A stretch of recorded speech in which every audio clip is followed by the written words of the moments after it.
Hello, everyone. So, this is going to be one of the Witchy Weekend videos, and we're going to talk a little bit about how personal altars were used with the ancient pagan traditions.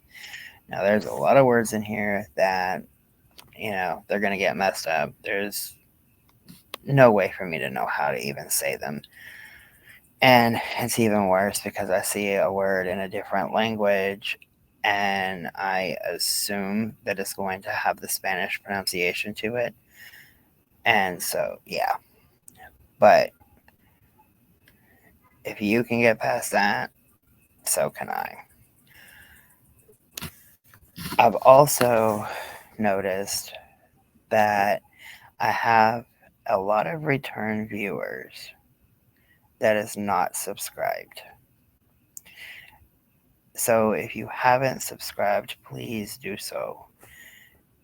I'm trying to get this channel monetized before the winter sets in because everything I make off of this channel I would be turning back over into the homeless community or helping somebody leave a domestic situation. Things like that I normally have to do out of my own pocket, but right now I'm in need of finding a different vehicle. And I mean, I don't need the down payment or anything because I have my vehicle that I can, you know, give for that. But I'm going to be doing a lot of extra hours and stuff at work. But having to make a payment on a car is going to cut back for what I have to spend for socks and pizzas and shampoos and blankets and stuff like that for the homeless community. And just because I moved, it's not right for me to just not help the ones that I have helped for many years.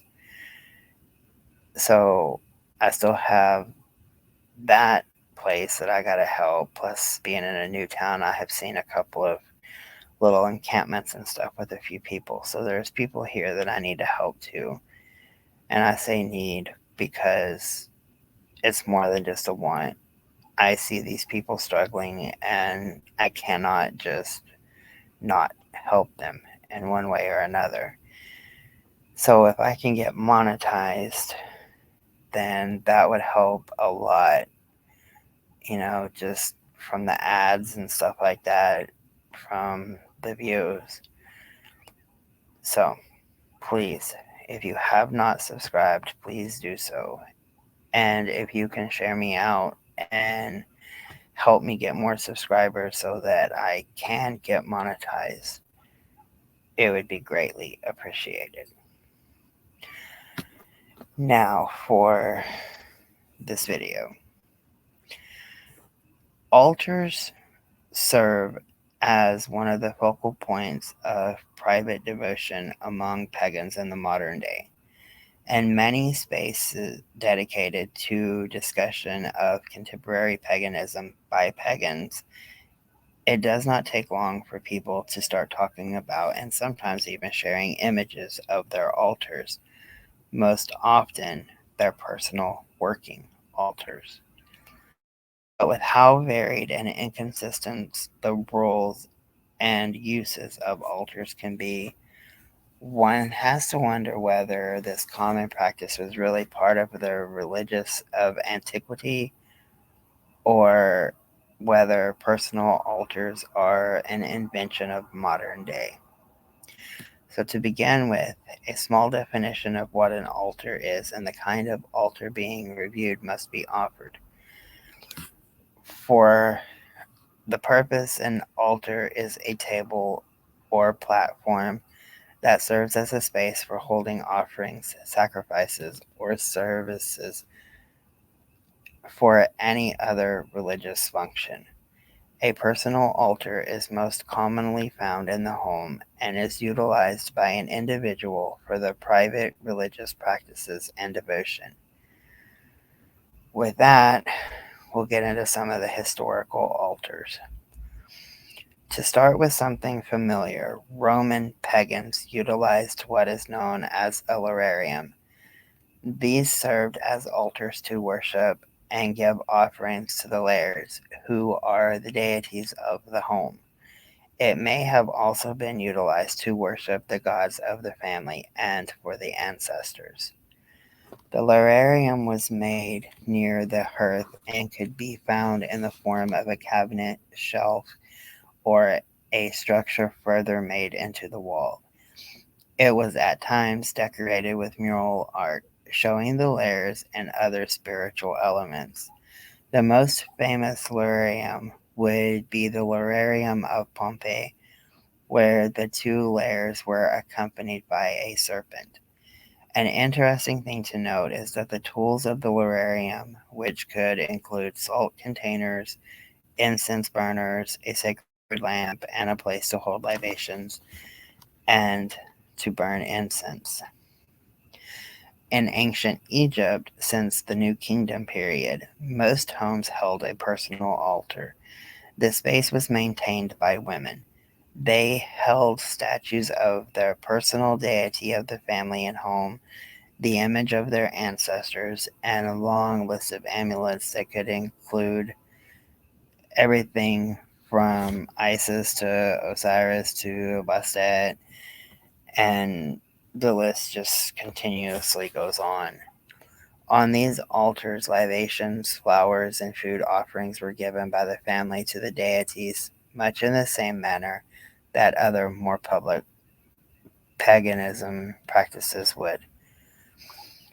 More physical altars such as these can be found in other modern religions as well.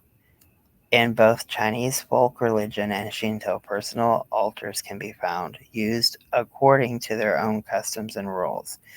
An example closer to the Roman instance would be the organization of the Chinese altar. The altar serves as a place of unity for the family, and the altar presenting the depictions of the ancestors and ancestral tablets and acting as a place to burn incense and give offerings to them. Shinto, however, is a different case. The altars serve for one's devotion to the divine entity called a kami. They are made with a kamidama, which have to be specifically made in a Shinto shrine and display a shintai or a charm in which the kami is thought to inhabit. Further, it is a requirement for the personal altar to be displayed upon a shelf that was found above the eye line to demonstrate the difference between worshiper and God. The use of unusual or already existing spaces in the household as a personal altar can also be found in Rodnover. Here, the worship of the domovoi serves as the deified form of the progenitor of the family and is represented as a clay figure who is then placed on the niches around doors or above the hearth. From these positions, the domovoi is given food offerings or even sacrifices from the family, and when they would move, they would do a special rite to bring the domovoi from the old house to the new one. Similarly, the Scandinavianese was thought of as being the spirit of the first person to own the farm or build the house, and the rites involving them would include worship at the burial mound. This practice continued until Christianization, where the practice was demonized and attacked by multiple Christian figures, including Saint Brigida, who warned men against worshiping those gods. The cult of the hearth was by far the most common form of personal worship space. This can be seen amongst the ancient Celts in particular. This can be especially seen in the design of the hearth, with the fire dogs being designed to represent sacrificial animals, such as rams or bulls, with flower crowns, or the base of the hearth having intricate and beautiful designs.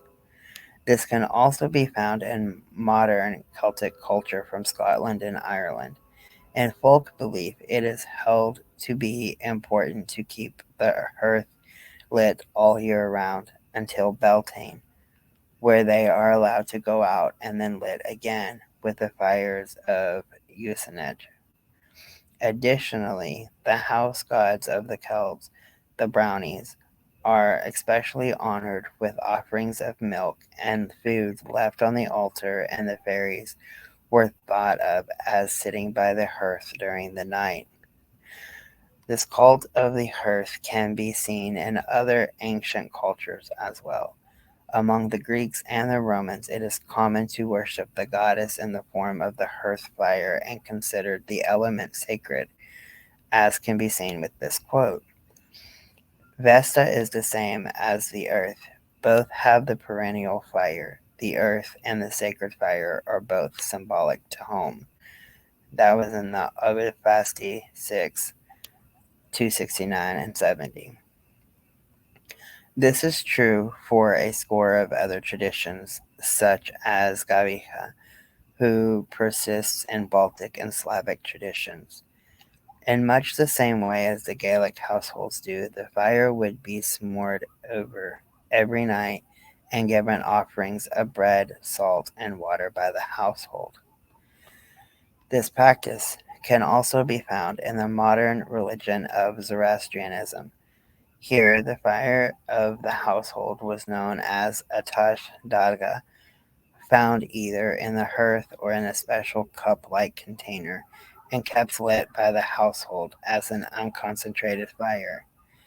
In the faith, fire serves as a focal point of religious worship, being found not only inside the home, but in temples and other sites of religious importance where it is kept constantly lit. The hearth cult demonstrates one of the most important but forgotten parts of ancient pagan domestic worship. It can be difficult in the modern day to keep an hearth lit or even to find a house with a hearth. However, the method of containing a personal fire in Zoroastrianism does give some glimpse of the compromise of other methods rather than going directly to the greater hearth. Hopefully, one day, the practice will make a complete return. So, we talked a little bit about many different ancient cultures and religions and the wide range of answers on how the personal altar was created and came to be. So, to answer one of the questions that I had received in an email was, are altars a thing of the past, or is it something that the newfound witches just believe they have to have? So my take on this is altars have different meanings for different people. Almost every religion or lack of religion has somewhat utilized an altar. I know an atheist, and he has his office, his home office, and stuff. And he has a table kind of on the side, but still in an easy to access area. And he has books that he has on that table. And he has them arranged around candles, and there's like a couple of daggers. And I think he has like his grandfather's bow and arrow, or the arrow. I can't remember exactly. It's been a while since I've seen it. But he has this stuff laid out on this table. And even as an atheist who has no deity, no religious belief whatsoever, and I'm talking full hardcore atheist, this guy is, he still has an altar. The Catholic Church has altars. Um, the Buddhists use altars for the statue of Buddha and a few other items that they hold sacred. So altars are something that is very, very, very important, and I'm going to be dropping a video pretty soon about different types of altars and how to set up each one for a certain purpose. But I hope this actually answered the question for the person that sent me that email. And if anybody has anything special that they like to keep on an altar, if you want to tell me about it and why it's there, I would love to hear the story. Blessed be.